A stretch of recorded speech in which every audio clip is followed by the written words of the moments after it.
like the principal. Hello, man. Your microphone is off. Yeah, you gotta turn it on. It's right here. Click on the screen, man. On the screen. Your microphone is off. Yeah. Hi, Say everybody. something.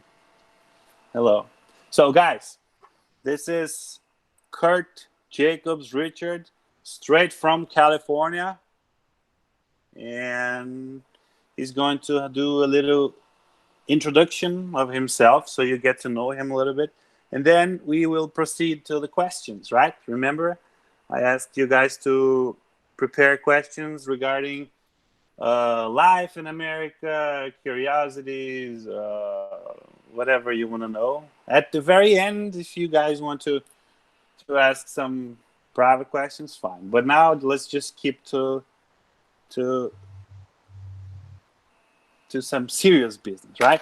Kurt, introduce yourself so that the students get to know you.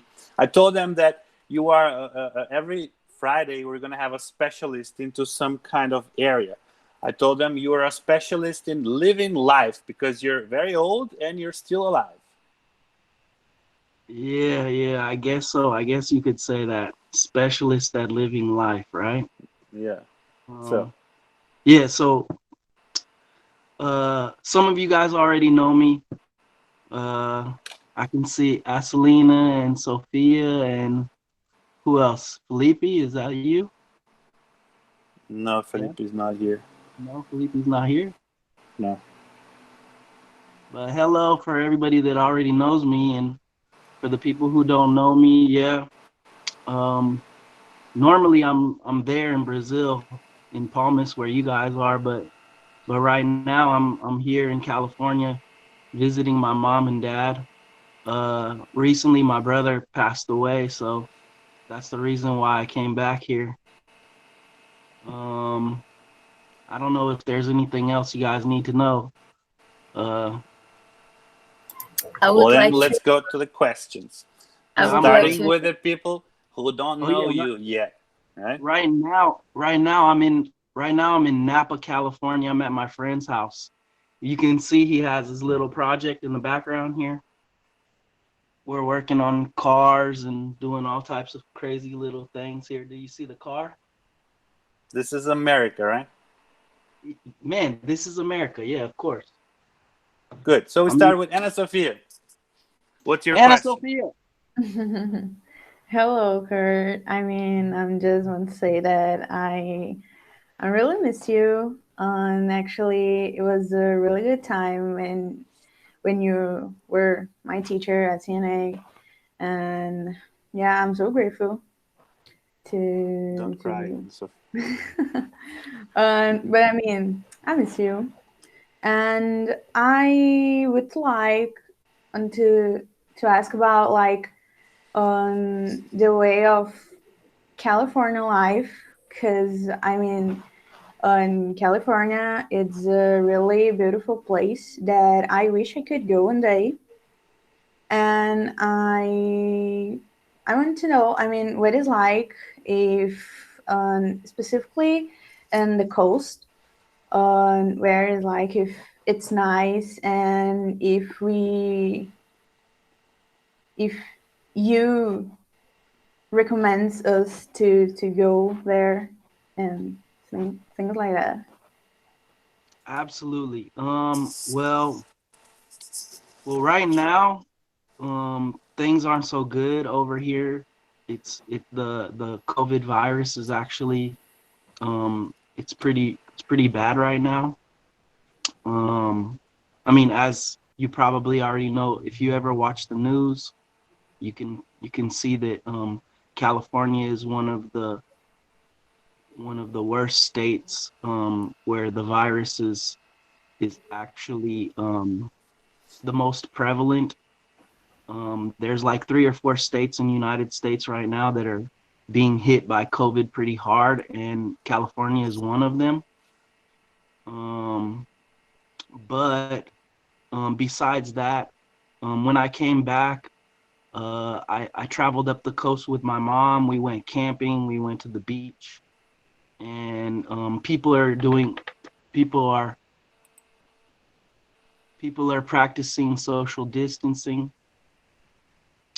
and yeah, I mean, California to me is probably one of the best states to come visit. If you're ever going to come to United States, I would absolutely 100% recommend you going to California and visiting California, because it has all of the best tourist attractions.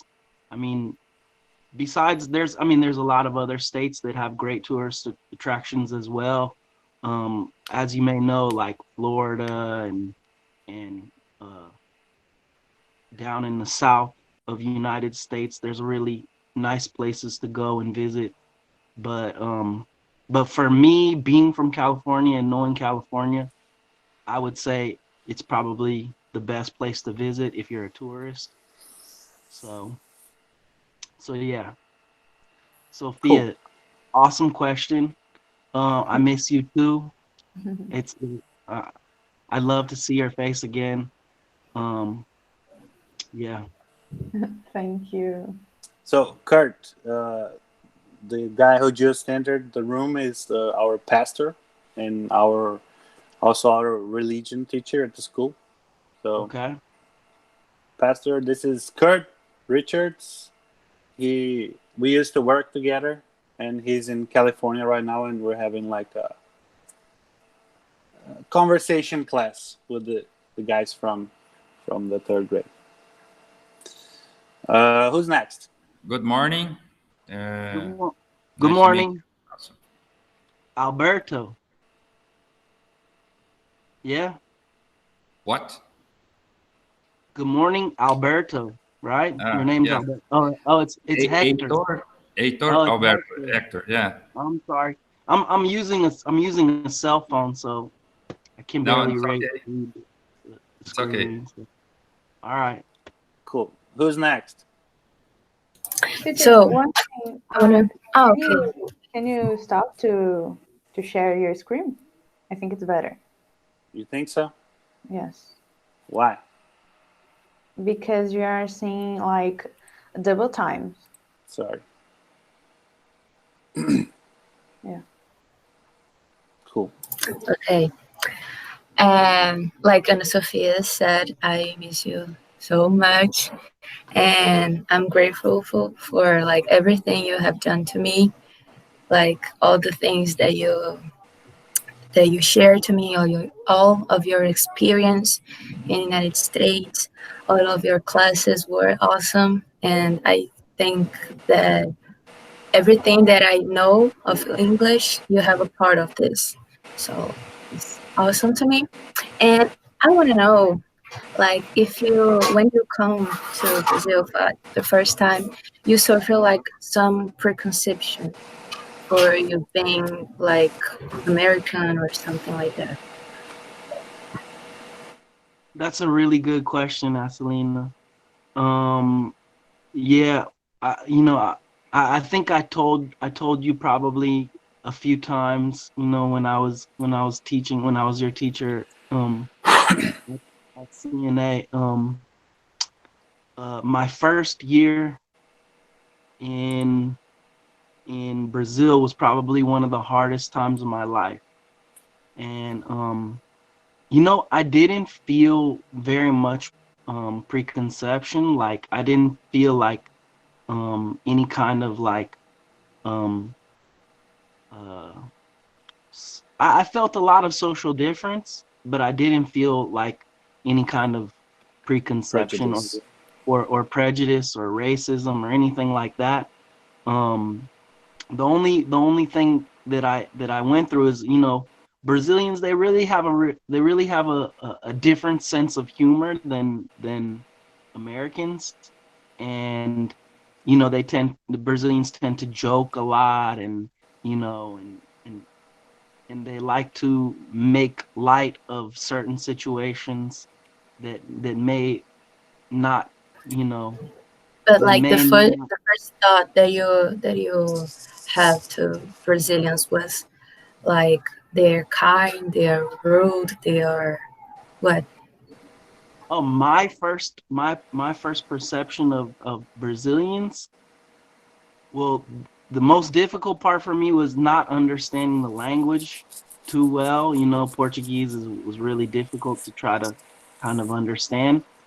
So, I mean, I never really had any kind of, you know, prejudice or racial problems or anything like that. I mean, I do remember I had one problem with a Deltran officer, and he told me that he didn't like Americans and stuff like that. And yeah, yeah, I got stopped on a blitz, and the Deltran officer was like, a little bit, I guess, prejudiced with me. But that was the only encounter that I had the whole time I was in Brazil about that situation. Cool. Lucas.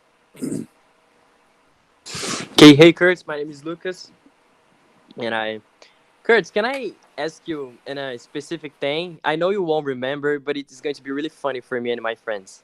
I already had classes with you, and I will ask you about some names. You won't remember, I'm pretty sure about that, but I'll ask you anyways, okay? Go ahead. Do you remember of Sofia, Aran, Maria Angélica?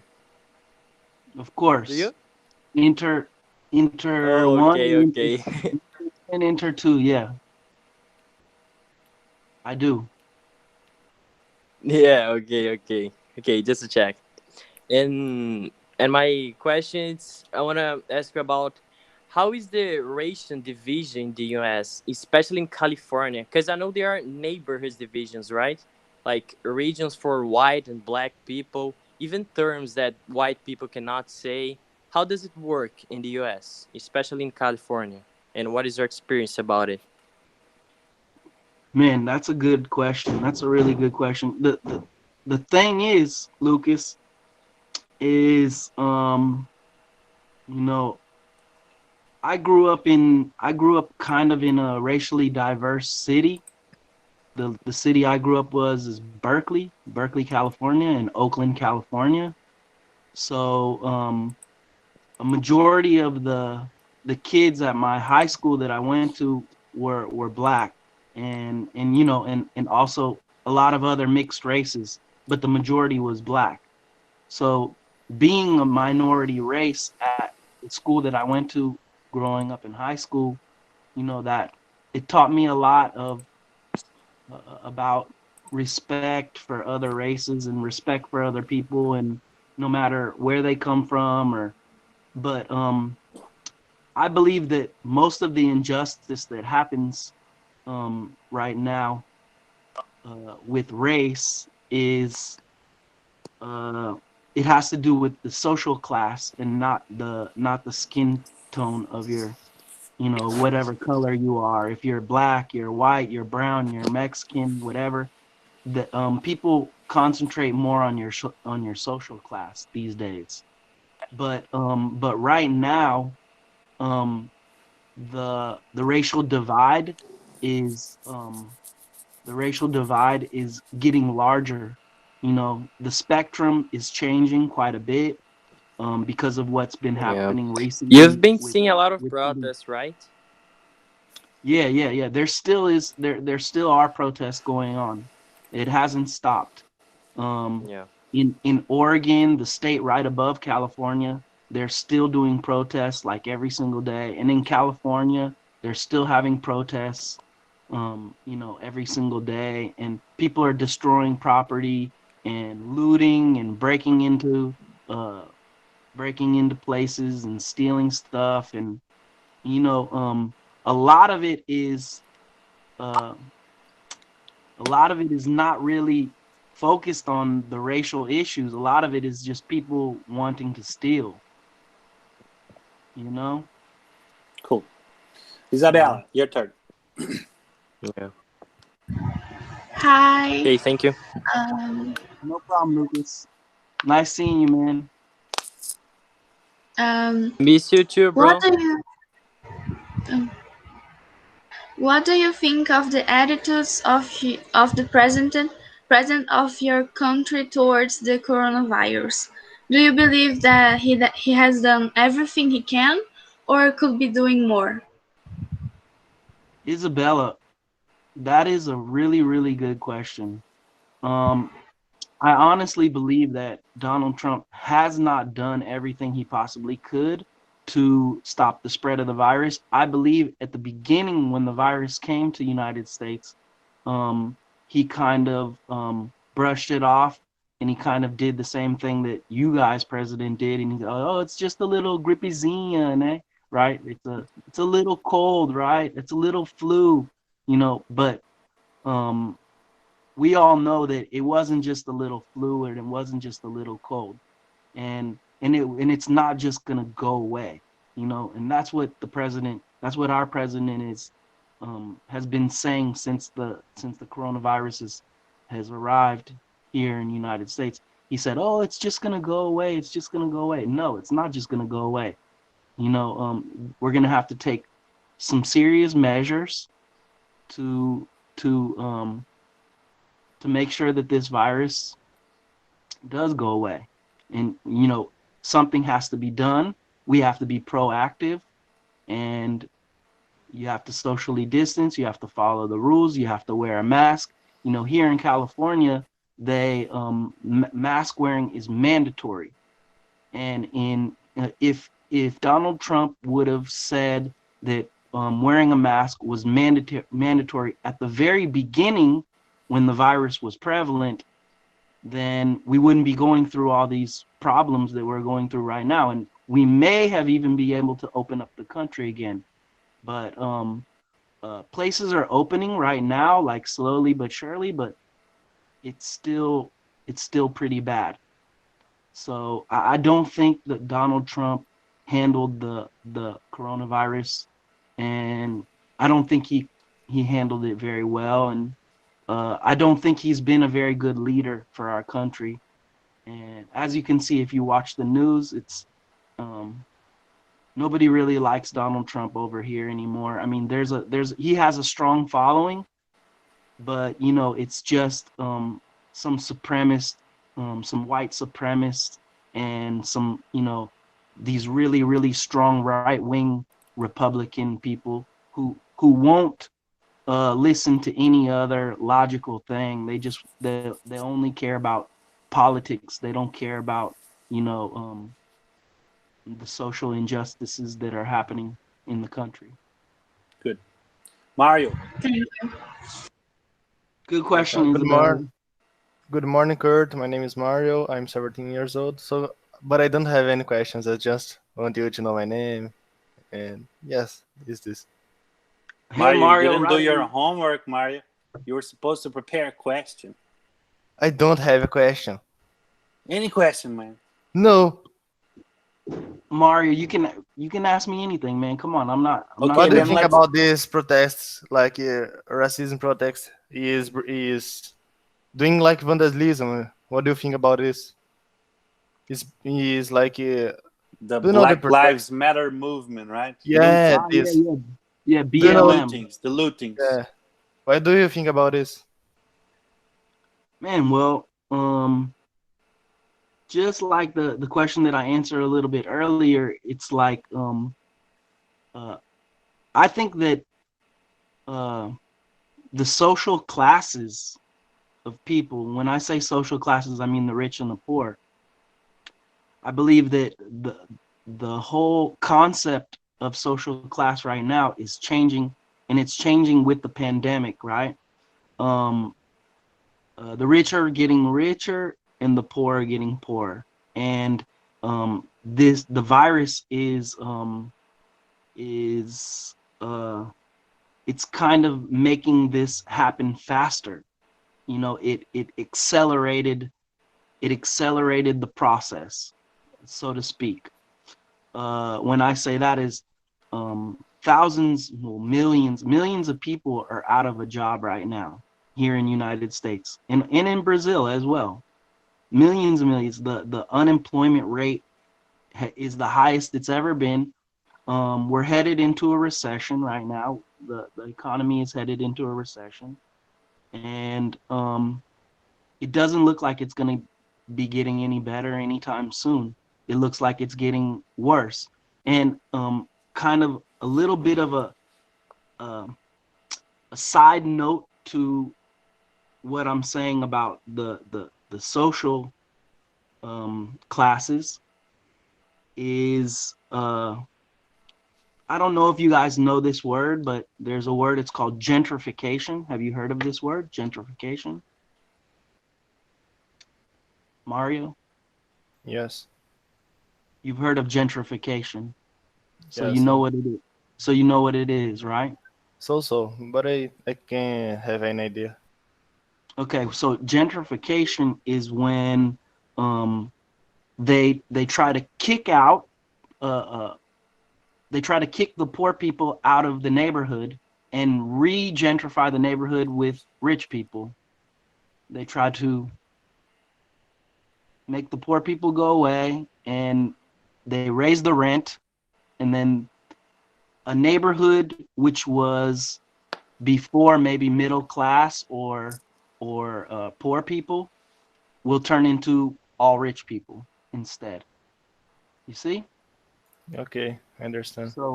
So this is part of what's going on right now in the Bay Area where I live, and it has a lot to do with race too, because you know the middle class and the poor people, the blue collar workers, they're all being kicked out, and the only people who are going to be able to afford to rent the places, the apartments, the houses, the places around town, they're only going to be able to. The only people that are going to be able to rent those places are rich people. Okay. Natalia, thank your you. turn, Natalia.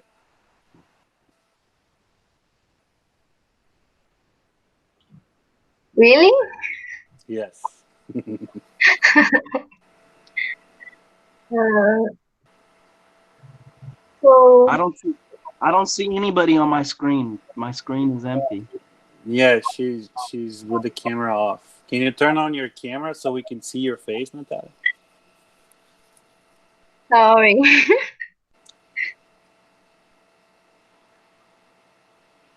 My camera is broke. Okay, then ask the question. You have to imagine her picture, Kirt. All right, I'm imagining. So we were at Lake Michigan, and Marcelo didn't let us dive because of the high hospital bill. Like watching acidente. Como que fala acidente? Accident. Accident. I am very curious about this because in Brazil there are public hospitals and but you cannot pay in private hospitals. People pay or they have a health plan. I think it's called health. Health Natalia, insurance. Natalia, your audio is a little bit distorted. I can you're coming in a Yeah, little bit. the connection is bad. But she was asking about public hospitals and health insurance. How does it work? Okay, all right, there we go. There's that question. Mhm. Well, public health in the United States is not free. You can't just show up at a hospital and get a surgery or have your broken arm fixed or do anything without health insurance. If you don't have health insurance, uh, you won't be. Nobody's gonna help you. So you have to have some type of medical insurance in order to pay for some kind of health procedure. Um, if you don't have health insurance and you show up at the hospital and do a medical procedure, then you're gonna have to pay one way or another, and usually you have to pay more because you don't have a health plan. And the the Brazil is really nice in that respect because if something happens to you, you can show up to a public hospital and they'll take care of you. But over here, it's not the same. It's not like that. Okay. Juliana, your turn. Is that okay? Did that answer the question? I guess. So I don't have a question to do, but I don't know. I'm gonna ask something more relaxed. Relaxed? Yeah. Relaxed question. So about when you were here, could you say things like, I don't know, uh, how you, caramba, como é que lidar? How you lidar no passado? Deal. How you deal with the climate of our culture, oh, our food? I don't know. Say something about. I'm sorry, but can you repeat the question? She's asking how did you deal with our culture, society in general, if you use it to our country, the weather and everything else, right? And things like that. Well, I mean, if I met you before, didn't I? You went to CNA, didn't you? But you weren't my you weren't my student. Yeah. Though. You weren't my Do you remember Julieta? Who? Julieta. Julieta. Yeah. Julieta. I think. I don't know. You met her? Maybe. Maybe. But I kinda I don't wanna Ixi. Como é que queria? It's okay. Huh? Correct. Queria no passado. I didn't want. I wanted. I didn't want to talk to you. When you came talk to me, I didn't want to talk to you. Okay. It's all right. It's all right. No big deal. I felt like, oh my god, I don't know what to say. She's talking to me. No, it's all right. It's all right. I understand. It was the fear of the gringo, right? Yeah. You're not the only one. Fear of the gringo. Yeah, you're not the only one. It's called gringophobia. Gringophobia, exactly. I was afraid because, oh my god, he's talking to me. I don't know what to say. And it's in English, right? So I'm sorry. Your question was what? I didn't get it. I don't know. Like you could say something about how was your adaptation here with the weather? With the weather. With the weather. Or people, I don't know. So I'm in contact with a lot of people in Brazil right now. I mean, with a lot of people in Palmas right now. You know, including my wife and Marcelo and some of my friends. You know, and some of my students.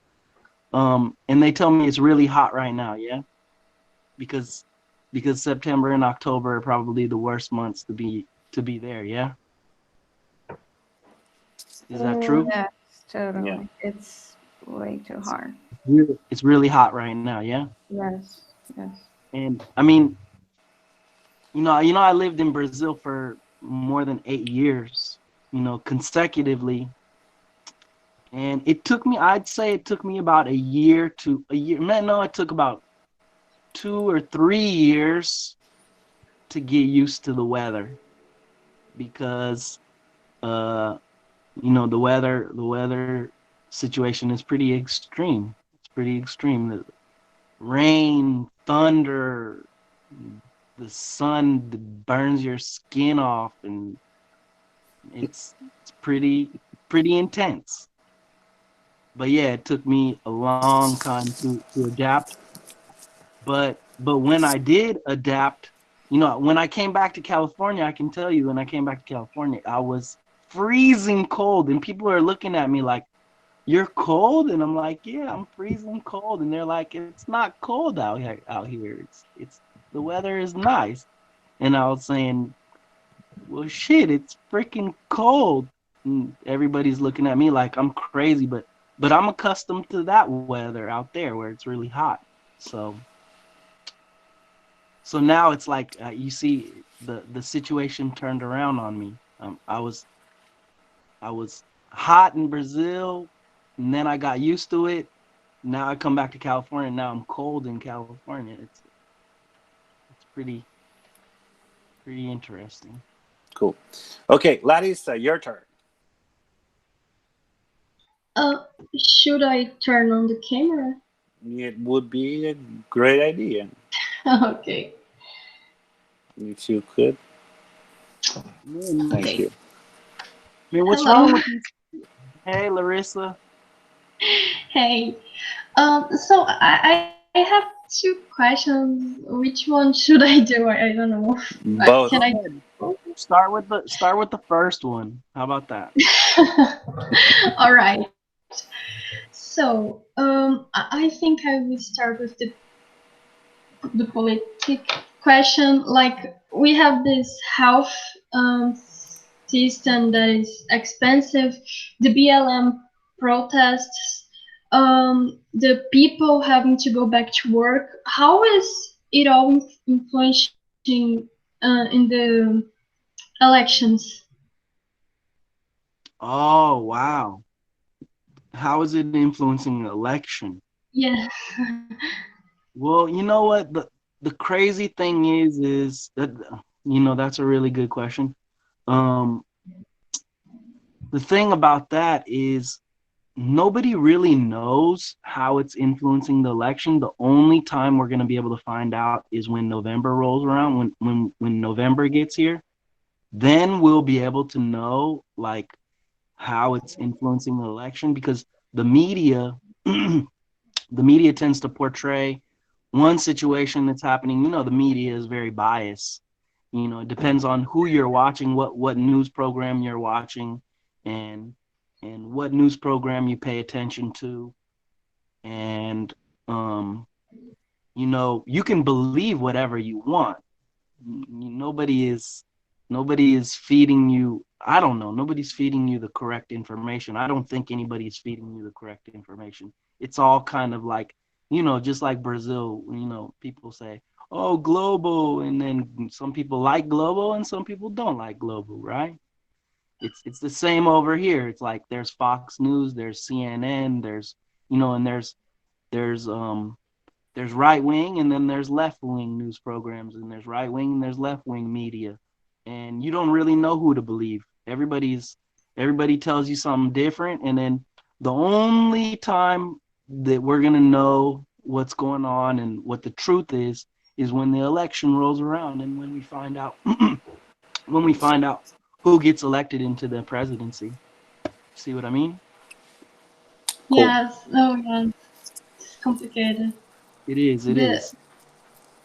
Another question. It's out of the topic. It's just a curiosity. I want to know. Sure. Sure. Here in Brazil, for example, we have some kind of rivalry is the thing with Argentina, for example. So does California have some this thing with another state, like a friendly rivalry? Just to know, I think it's funny. Well, United States is the only other country the United States is connected to is Mexico. So we don't have like other countries all around us like you guys. Brazil has Canada. countries. You guys have countries all around you. Did I misunderstand the question? The rivalry. She's asking about rivalry Rivalry. from California with the different states. Like, Oh, okay, do they okay. hate each other, or like Brazil and Argentina? We can't stand Yeah. being in the No, I same got place together. I got you. I got you. I got you. Okay. You know what? It's funny because there used to be like there used to be this big rivalry between the East Coast and the West Coast. But we don't have that anymore. It kind of went away. That went away in the late 90s. The rivalry of the With Tupac. coasts. Yeah, but it wasn't just that. It was actually like, you know, Like a civil rights musically, movement. yeah, musically, artistically. And obviously there's a little bit of a segregation where there's kind of like a rivalry between the northern states of the United States and the southern states of the United States. But we don't really have that anymore. It kind of went away. I mean, there is a separation when it comes to, you know, population of white people and black people and stuff like that, but there is no rivalry, no real rivalry. I mean, if there is, I don't really know too much about it. Okay. Oh, Now, got it. I guess the pastor has a question now. All right. Well, my English isn't so good like our students or our teacher. I think I need to ask you in Portuguese. Go ahead. But Go ahead. I'm okay with that. but I will try. Well, Talvez eu entendi. Talvez eu entendi. acho que você vai entender melhor o português que o inglês. Well, but I will try the English also. Two questions. One, well, I have I'd like to live abroad, if it's possible in the future, to have the experience also. But I want to make two questions. The first one, what was your biggest difference experience in your time abroad, like from US to Brazil? What was well the biggest impact? The biggest impact? Yes. The biggest impact? Culture, or I don't know. What was the biggest impact?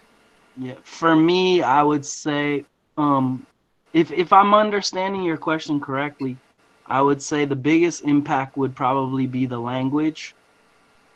You know, Portuguese is a very, very complex language. It's very, very difficult to learn. It's very difficult to understand if you never had any contact with it. I would say that first it would be the language, right? And then behind the language, you know, there's the culture difference as well. Brazilian and American culture. It took me a really long time to kind of like understand the culture difference, and it wasn't difficult, but it took a really long time, you know, to kind of understand the subtleties and the differences with the culture. Especially Tocantins, right? Not Portuguese, Tocantins, right? Ah, Maria. Vixe Maria. Vixe Maria. Yeah, but besides that, man, yeah, it was probably the weather, the language, and the culture. Weather, language, and culture. Probably in that order, too. I can imagine. I am from the south of Brazil, and we have a lot of different accents, and the language is so different from the south to the north. And well, I can imagine. Did you speak Portuguese before? No? Okay. No. Well, the second question is, what was your best experience in Brazil? Wow. Well, I mean, that's a difficult question. Wow. My best experience. Well, I think my best experience was making friends. Fishing with Marcelo. I'm kidding. There you go, Aslina. No, I mean my best experience in Brazil was probably making all my new friends, all the new friends that I made, um Teaching, and right? yeah, teaching, teaching. Uh, I mean, okay. I think I can answer this question kind of like avoiding the question but still answering the question.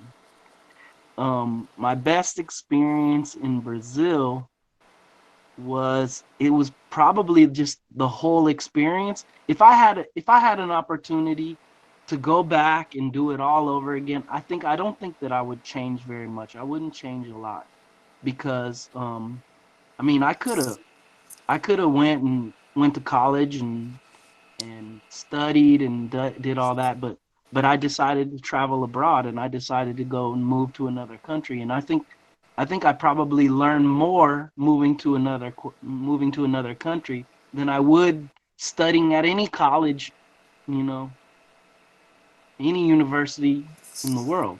So my best experience will probably be that is just learning and having an understanding about Brazil and Brazil's culture and the diversity and the people and the hospitality and everything like Cool. that.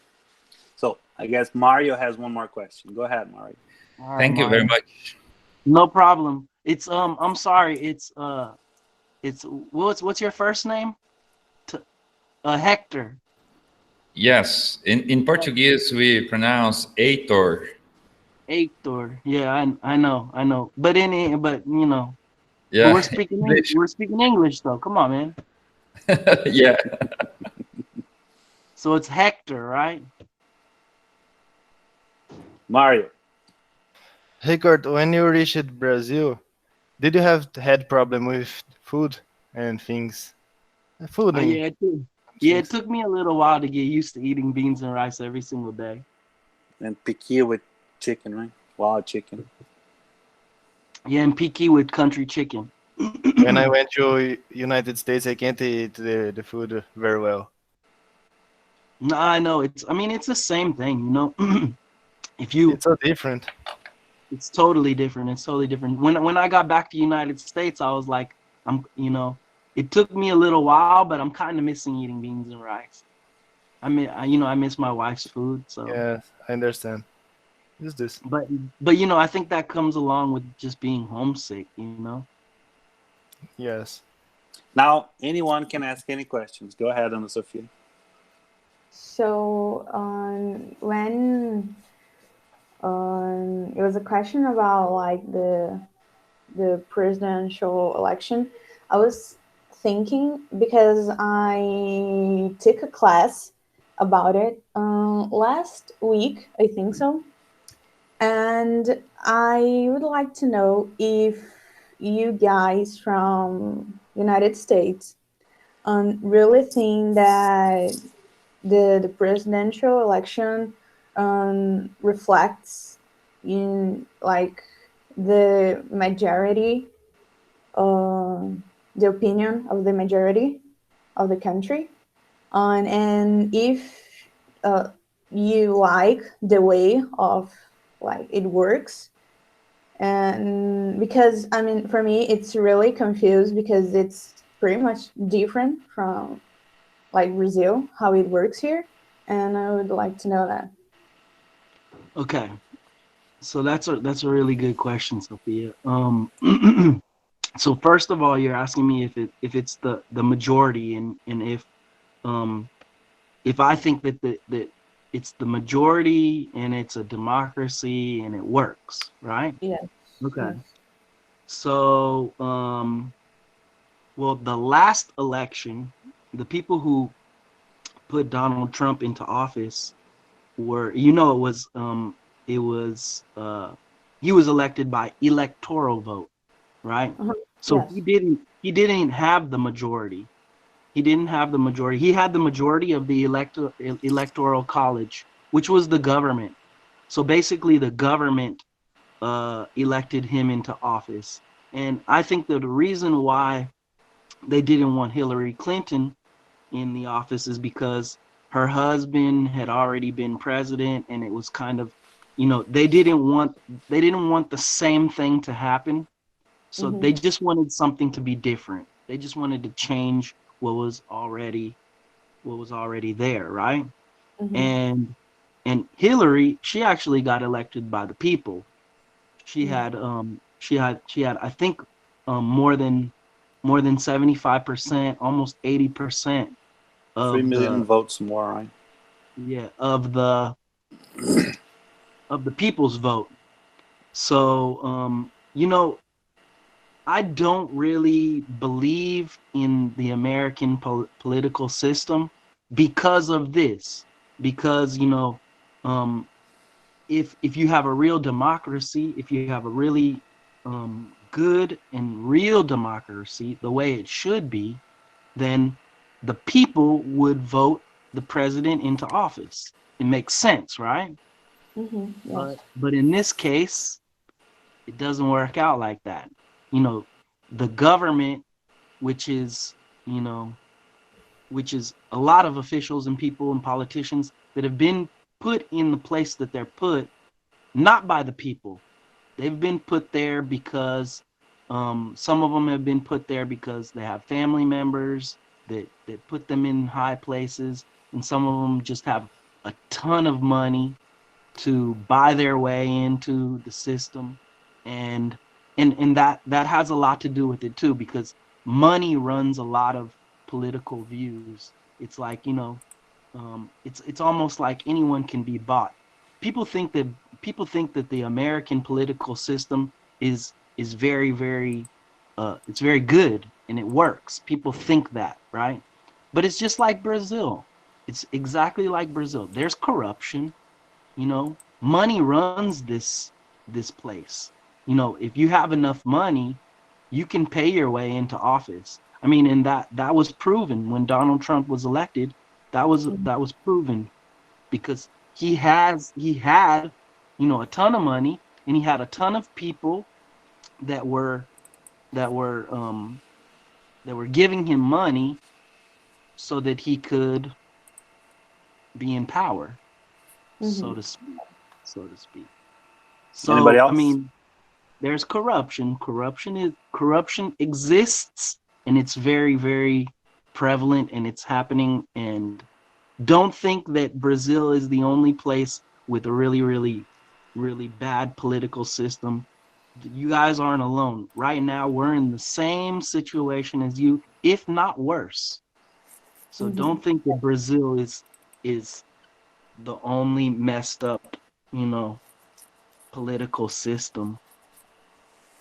Corruption Does anybody exists. else have any other Sophia, questions? Sophia, corruption exists everywhere. No matter what, everywhere. It exists everywhere. It's sad, but it's true. Thank you for. Just want to ask one more thing. Like, what was the best place that you ever visit here in Brazil? Or just like go here in Tocantins? Or have you visited like São Paulo, Rio de Janeiro? Oh, oh yeah, yeah. Um, I I love a lot. I love Taquaraçu. I really love Taquaraçu, and I really, really just love Palmas. I mean, I enjoy my time being in Palmas a lot. People say, "Oh, you traveled all over Brazil?" And I'm like, "No, I haven't really traveled all over Brazil. I've been to Rio. And